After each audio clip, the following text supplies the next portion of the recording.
Ambalmakeu ani ambalmamuso Krista la ambe awfo amatigi Yesu Krista togo barkamala awo nebe ka fo matigi Yesu Krista togo barkama amba fe ka yoro mi laje ñogon fe bi ka fasa ñogon fe o bi soro Matthieu sura woro la verset 12 ka se verset shekima mba fe mirli ba minga to ambe kelengelena haklela ni yoro fasa to o yeni do ika bongono ika datugo idala ika ifa deli mba fe o mirli ka to ambe kelengelena kono do ika bongono ika datugo idala ifa deliye nya foko mbe awfo amati Yesu Krista togo barkamala kadaka o togo inde sababula ambeseka gre noro masa sigilana kaseka demeni soro anga makoko koso inafo Hebrew sura 8 verset 10 woro ya fo chogomina ale togo nyogonte ale togo kaboni togo beye odronte o togo inde la kumbere ubebe na nyongiri dondo wanen kumbebe na juala dondo ko Krista ye matigi ona noroda fa ala togo kan Philippe ka sura fla verset 9 ka se tangelema malma kew ni mbalomuso iko au chamambe akalama kaban sini minye agempem ka département de louange et de prière ou ka dogo kunkelen shuni deli abena damene kada de kan akadinye anga hakli jagabo ke Yesu ye kalam di ni verset 12 ka se shekima Matthieu kitabu sura worola anga o laje ñogon fe akadinye ka ni yoro kalam asabani be ko ni awbe ala deli aw kana ke flanga fo bonjongo ye akadi oluye ka jo ka ala deli ala bato so kono ani mbedawla walsa mo be ka uye tiela ne ba fo awye ko uye uka bonya soro kaban nga ni be delike do ika bon kono ka datugo idala ifa membe yoro dogo nena o deliye ifa membe ko dogo leunye ona ibaraji ni awbe ala deli tumamina aw kana segi kuma kan ko chaman fu iko ala dombalu ba ke jogomina olu ba bisigi ko uka kuma chaman ba to ala ka ulame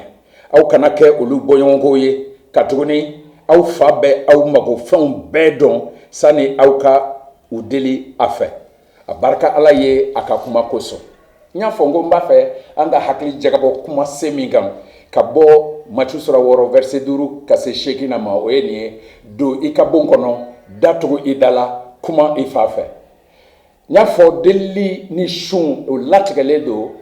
département de prière et de louange à Jempem fait ka damene sini doko kunkele nyogon anyin do danaba u befe ka deli ke ka shundo ibe yoro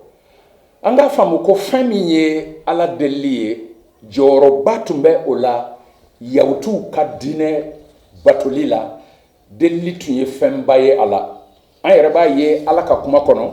ko kuma caman u tun bɛ ala deli siɲɛ 3 tile kɔnɔ sɔgɔma tilegan fɛ ani sufɛ Daniel sura 6 verset 10 ka se 11 ani Daniel sura 6 verset 13 Kewolo sura 7 verset 1 ni de b'a to i b'a kala ala ka kuma la yɔrɔ dɔw la ka cidenw to baara la ko ala deli waati selen u taara alabato so kɔnɔ ka daka watu sigile tumbe ufe utumbe to ka deli kɛ Matthieu sura 6 verset 12 ka se shekima folo Yesu ye adamene ka fin flafo munu tebe deli la minu mandi ale ye nambe deli kɛ an ka kanga janto an yɛrɛ la ni an bɛ deli kɛ an ka dɔ ko o fɛn dama minnu filɛ o ye a man di matigi Yesu Krista ye a fɛn fɔlɔ ye jumɛn ye a ye o fɔ an ye ka ban o ye an n'a fɔ ko filanin kafoya deli verset 5 la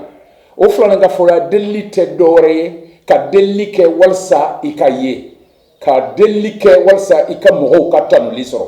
filanin kafoya deli o tun man di matigi Yesu Krista ye a ye fɛn filanan min kɔrɔfɔ o ye nin ye deli kɛli ni kuma lankolon caman ye ka segi kumaw kan gansan verset 7 ka se verset 8 a y'a fɔ ko olu tɛ a kɛcogo ɲuman ye o de kɛtɔ kɛ cogo min ka di a yɛrɛ ye a y'o fɔ verset 6 la don i ka so kɔnɔ i ka datugu i da la i ka kuma i fa fɛ an ka lajɛ fɔlɔ a ye fɛn minnu kɔrɔfɔ delili ko nasira fɛ fɛn fɔlɔ filanenkafoya delili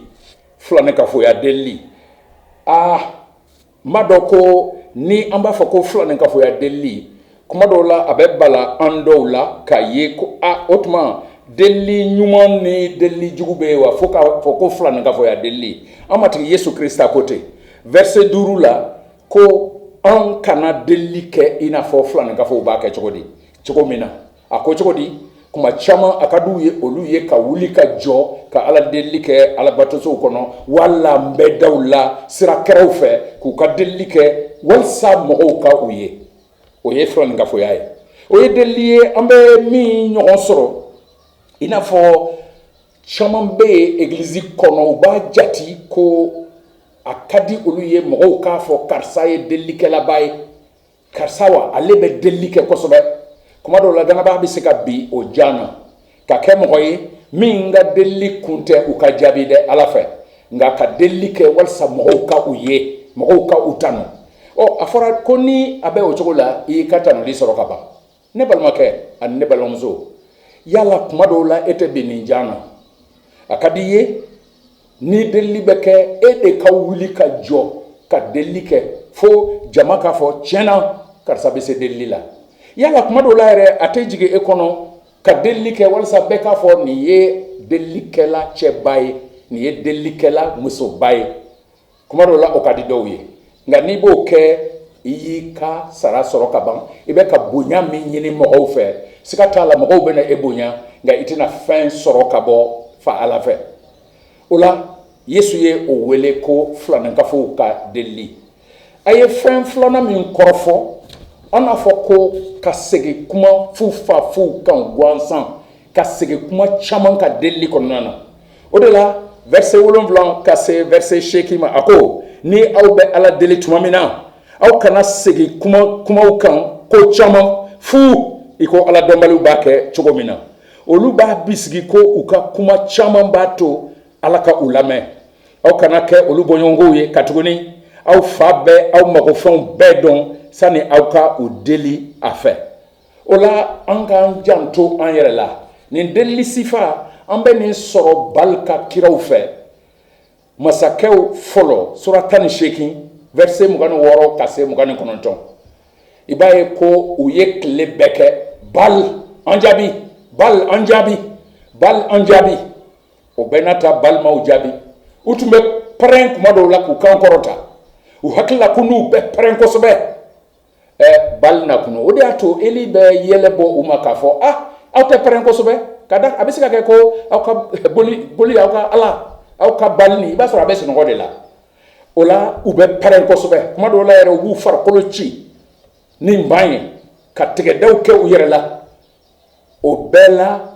jaabi ma sɔrɔ u fɛ nka balimakɛ ni balimamuso an ka kan k'an yɛrɛ kɔlɔsi anw ye Yesu Krista dannabaw ye delili na sira fɛ an k'an yɛrɛ kɔlɔsi fɛn dɔw ma k'an ka delili kɛ mɔgɔw ɲɛna walisa u k'an tanu walisa u k'an ye walisa u k'a fɔ ko an ye delilikɛlaw ye an k'an yɛrɛ tanga o ma a fɛn filanan ka segin kumaw kan gansan kuma dɔw la dɔw ye nin ɲɔgɔnna fɛnw dege fakɔrɔw fɛ wala delilikɛla dɔ fɛ u degela a la o fɛ ni delili bɛ daminɛ u fɛ dɔrɔn u bɛ segin fɛn kelen kan matigi an jaabi ngi k'an jaabi matigi an kan bɛ e de ma matigi an kan bɛ e de ma i m'a ye kuma dɔw la dɔw bɛ segin ni ɲɔgɔnna deliliw kan hali egilizi kɔnɔ u hakili la n'u bɛ delili kɛ o cogo la ka segin kumaw kan ala de bɛ na olu jaabi wala n'u bɛ pɛrɛn kosɛbɛ u hakili la ko pɛrɛnni de b'a to ala ka olu jaabi dɔw yɛrɛ hakili la ni delili ma kɛ ni kan kɔrɔtalen ye ala tɛ i jaabi o ye ala ka kuma fan caman bilatɔ ye kɛrɛfɛ i bɛ ka ala ka kuma fan caman de bila kɛrɛfɛ ni o tɛ Yesu ko an kana segin kuma kelenw kan ani anw ka ala tɛ ala bobo ye a tulo ma geren a tulo bɛ an kana sanga ani waati hali yɔrɔ dogonen na anw ka ala bɛ yen a tulo bɛ an kana o tuma anw ka ala tɛ bobo ye i n'a fɔ Baal tun ye a cogo min na u ye fɛn bɛɛ kɛ a ma u jaabi olu ka bolo ye adamadenw bolo baara n'o ye anw ka ala ye ala ɲɛnɛma ye min bɛ fɛn bɛɛ dɔn ani an hakili kana bɔ fɛn dɔ kɔ n balimakɛ n balimamuso o ye nin ye i ka pɛrɛnni t'a to i ka jaabi ko ye e ka kuma fanga tɛ a kɔrɔta cogo o t'a to i ka jaabi ko ye mun de b'a to i ka jaabi mun b'an ka delili jaabi Yesu Krista tɔgɔ barikama an y'a fɔ an da jukɔrɔw an y'a fɔ kɛnɛ kan o anw b'a kɛ Yesu Krista min tɔgɔ la o Yesu Krista tɔgɔ barikama o de bɛ a to an ka delili ka jaabi an bɛ fɛn o fɛn sɔrɔ matigi fɛ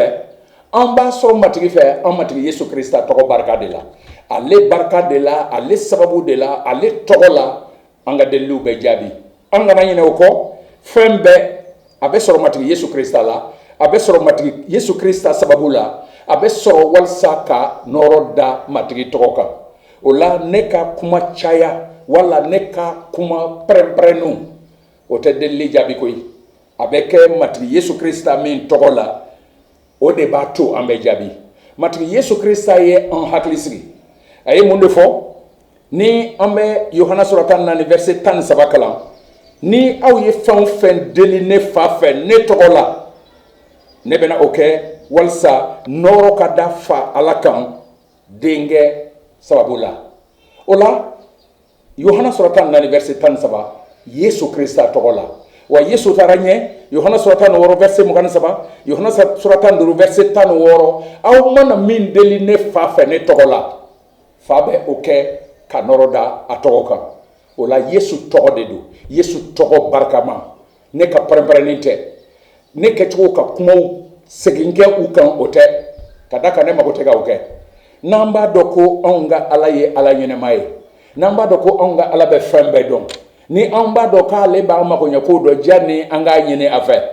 ɲininkali ye nin ye ne ko munna e bɛ segin kuma kelenw kan fu Yesu Krista ye nin fɛn fila kɔrɔfɔ an ka deliliw la an ka janto an yɛrɛ la k'an yɛrɛ mabɔ u la o kɛtɔla fana jumɛn de ka di a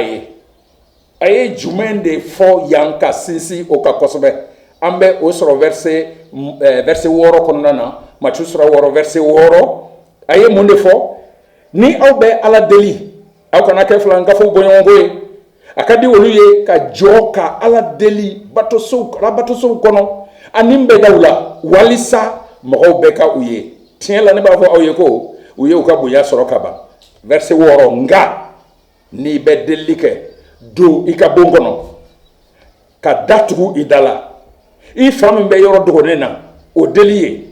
i fa min bɛ ko dogolenw dɔn ale ɲɛ bɛ u la o na i baraji don i ka so kɔnɔ datugu i da la i fa deli matigi Yesu Krista y'o de fɔ an ye ka don i ka so kɔnɔ ka datugu i da la ka kuma i fa fɛ o yɔrɔ dogolen la siga t'a la a bɛ yen a b'i kɛrɛfɛ a ko ne tɛna aw bila bada ne bɛ aw fɛ don o don fo ka nin diɲɛ ban o tuma ne bɛ yɔrɔ o yɔrɔ hali ne ka so kɔnɔ hali i ka so kɔnɔ datugulen e kelen ni matigi kelen siga t'a la a bɛ i lamɛn o la ka don so kɔnɔ ka datugu i da la ka kuma an sankolo la fa fɛ tiɲɛna o ye delili ye delili min bɛ kɛ jɛɲɔgɔnya kɛrɛnkɛrɛnnen na ni an fa senuma ye ni matigi ye jɛɲɔgɔnya kɛrɛnkɛrɛnnen yɔrɔ kɛrɛnkɛrɛnnen na delili de don ne n'a fɔ min kɛra ka bɔ i dusukun sɛbɛ la dɔw ko ka bɔ i sɔn nɛmɛ la dɔw yɛrɛ bɛ nin wele ko ka delili kɛ ni la ni min don ni senu ko tɛ ka delili kɛ ni i yɛrɛ ni bɛɛ ye don i ka so kɔnɔ datugu i da la kuma i fa fɛ siga t'a la ni o bɛ kɛ ni dusukun jɛlen dusukun sɛbɛ ye ale bɛ i jaabi a b'o yɔrɔ dogolen na a bɛ na i jaabi ne ka kuma kuncɛ tɔ la fɛn damadɔ bɛ n fɛ ka o fɔ an ye ka an ɲininka yɛrɛ ne ni e ne ko ka e to i kelen na e ka ala deli ɲɛnɛmaya bɛ bolo jumɛn kan n'a bɔra egilizi kɔnɔna na e kelen na i ka ala deli ɲɛnɛmaya bɛ bolo jumɛn kan ne balimamuso ne balimakɛ o ye ɲininkali ye an bɛɛ kelen-kelenna kan ka min jaabi matigi ɲɛkɔrɔ. ɲininkali filanan, yala e ka delili ye laadala delili ye wa wala i b'a kɛ ka da kan a ka di ye ka kuma i sankolo la fa fɛ a bɛ kɛ ni o diyaɲɛ ye? ɲininkali filanan. ɲininkali sabanan ye jumɛn ye? ne ko ni e bɛ ala deli, e donna i ka so kɔnɔ ka datugu i da la, i b'a fɛ ka kuma ala fɛ waati min na, yala e bɛ kuma fɛ kɛrɛnkɛrɛnnenya la sɛbɛ la wala a bɛ kɛ waati ye e fɛ i bɛ sunɔgɔ fo tuma dɔw la i bɛ sugo? n'a bɛ ten tiɲɛ na i ka kan ka i ka delili ɲɛnɛmaya bila bolo ɲuman kan.